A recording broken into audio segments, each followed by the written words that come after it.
No, when we live here in South Africa, we can often get desensitized to some terrible stories, but even this stands out from all of that. A Mamelodi woman who was doused with petrol, set alight and left for dead has lived, and she's told her story. Lindiwe Zitha spent over a month in hospital after being attacked by her former boyfriend. The police have closed the case because her attacker has since died. Nokwazi Qumbisa has the full story. Njengoba bengisho ukuthi ngifuna iclosure angazi akunanto eyenzakele mhlawumbe ucabana o ayikho angazi ukuthi isukele phi ivele nje yenzakala so njengoba ngisho ngiyayiphinda futhi ithi bekuyincwadi engafundeki awungakumazi ukuthi umuntu onjani.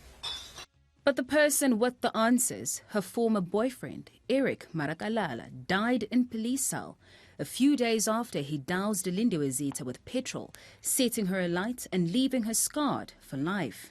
Boma 2014, ne, unomfazi wakhe unefamily yakhe. So mina abengazi nase bangitshela nabantu bake bangitshela mabangicala ukunibona nginayo ukuthi lo muntu is a psycho. So mina bengangena ngakuye ukuthi ngifuna ukuthi mina nayisakho umuzi of ngibe serious. Okay, ngayiceda mina naye ngamenzela i-protection order. A few years later, Zitha met with her former lover, who now needed a place to stay.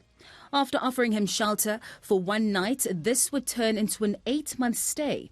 Marakalala now expected the two to rekindle their relationship, but Zitha was not interested. While she kept her living situation a secret from her family, Zitha never thought her kindness would lead to a tragic end.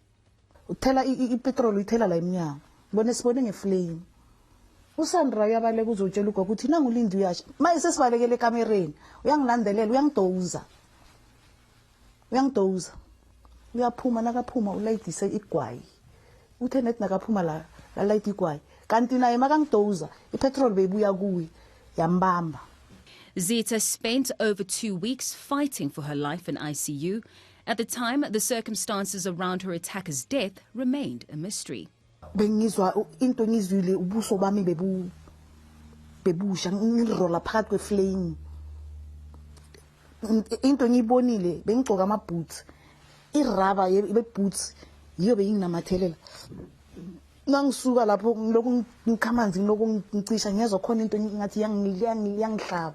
Ngithola iraba le boots inginamathelele ngavele ngayihluba bebe ngwrite off from esibhedlela babatshela ukuthi lona kangavuka kuzabe kuyilaki hamba nolungisa ngithole vele bebalungisile impahla zami bezifake phakathi kwamasword sack bazibeke ngale nendumba bazibeke ngale ndumbeni yami and then bashiye only izambatho zami eziyi2 ukukhombisa ukuthi lesi esinye ngizogcokisa sona esinye zobe uyaphezulu nanoma bangayidinaya bathi hayi besizifihlela ukuthi bangazitshonji mara ngibonile ukuthi vele babatshelile ukuthi mangavuka kuzabe kuyinhlanhla nina hamba niyolungisa.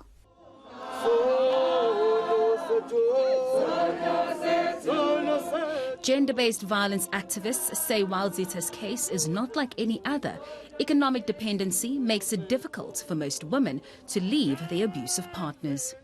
With someone who has come to us was that they were at a police station, they were trying to lay a charge, and what one of the police officers had said to her was, but how can you try to open a case against your partner? He will lose his job, right? So that's just another example. But on the flip side of that, and not to make SAPS look bad, is that when your partner is the breadwinner and you open a case against that particular person, what kind of a future does that leave you when you now threaten this person's means to economic advancement, right? That has a direct effect on you. So, you know, that lack of economic empowerment, lack of education. So if you have only, for instance, you know, you only have a matric qualification and you haven't studied further, what kind of options do you have when you say, I now want to leave my partner and I'm now open to being in the job market, right? And we have a very high employment rate that we already have.